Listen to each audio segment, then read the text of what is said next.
Yes class, atoms and molecules chapter में आज आगे how do atoms exist, atom कैसे एग्जिस्ट होते हैं। एटम्स और most elements are not able to exist independently. बहुत से एलिमेंट के एटम जो है वो इंडिपेंडेंटली एग्जिस्ट नहीं होते हैं। Atoms form molecules, atom molecule बनाते हैं एंड आयंस और आयंस बनाते हैं। दीज मॉलिक्यूल्स और ions aggregate in large numbers to form the matter that we can see, feel और टच। ये जो मॉलिक्यूल्स और आयंस होते हैं वो एक बड़ी संख्या में मिलकर मैटर बनाते हैं जिसको कि हम देख सकते हैं, छू सकते, महसूस कर सकते हैं और छू सकते हैं। What is a molecule? Molecule क्या है? A molecule is an general group of 2 or more atoms that are chemically bonded together। एक मॉलिक्यूल क्या होता है? 2 या 2 से ज़्यादा एटम्स मिलकर केमिकली बॉन्डेड से मिलकर बने हुए होते हैं। 2 या 2 से ज़्यादा एटम मिलकर केमिकली के रूप से एक मॉलिक्यूल बनाते हैं। That is tightly held together, जो एक साथ में मजबूती से बंधे होते हैं बाय अट्रैक्टिव फोर्सेज के द्वारा। A molecule can be defined as the smallest particle of an element or a compound that is capable of an independent existence and shows all the properties of that substance. एक molecule की एक और definition आ गई।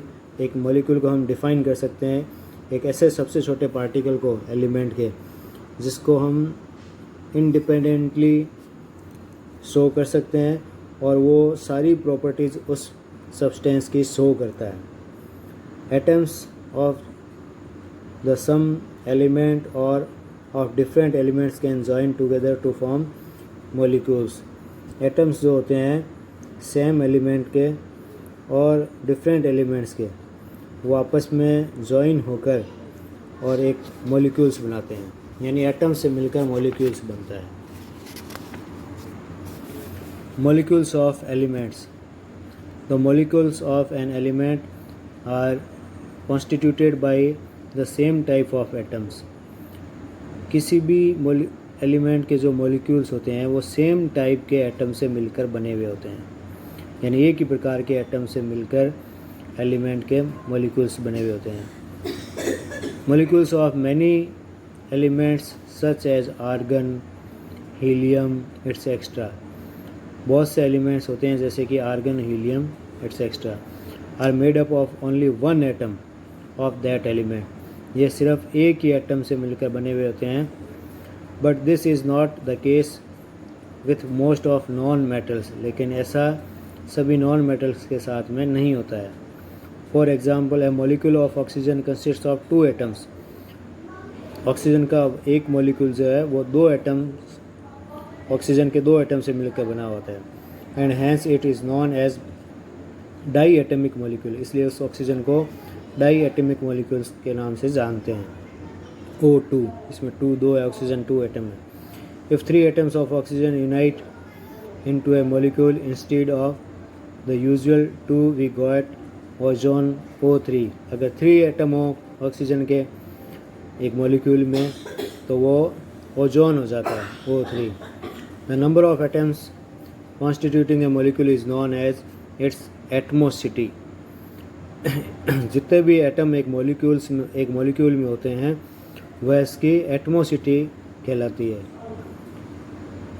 जैसे वो oxygen है, इसमें 2 है तो ऑक्सीजन, इसकी एटमोसिटी 2 हो गई, और इसमें 3 है ओजोन में तो इसके ओजोन की एटमोसिटी 3 हो गई। आर्गन और हीलियम की एटमोसिटी 1 है। Metals and some other elements such as carbon do not have a simple structure but consist of a very large and indefinite number of atoms bonded together। Metals और कुछ other elements जो होते हैं जैसे कि carbon है, उनमें उनकी स्ट्रक्चर जो है सिंपल नहीं होती और उसमें बहुत ज़्यादा मात्रा में इनडिफिनाइट नंबर, यानी अनंत संख्या में एटम्स एक साथ में मिलकर जुड़े हुए होते हैं। Let us look at the atomicity of some non metals. कुछ नॉन मेटल की एटमोसिटी बताइए टेबल में। आर्गन की मोनो एटमिक है 1 हो गई यानी, हीलियम भी मोनो एटमिक यानी 1, ऑक्सीजन डायटमिक यानी 2, हाइड्रोजन डायटमिक इसकी भी 2 एटमोसिटी, नाइट्रोजन की भी 2 diatomic, chlorine diatomic, phosphorus tetra 4 हो गई इसकी, और सल्फर की पॉली एटमिक यानी बहुत सारी होती है, ज़्यादा होती है।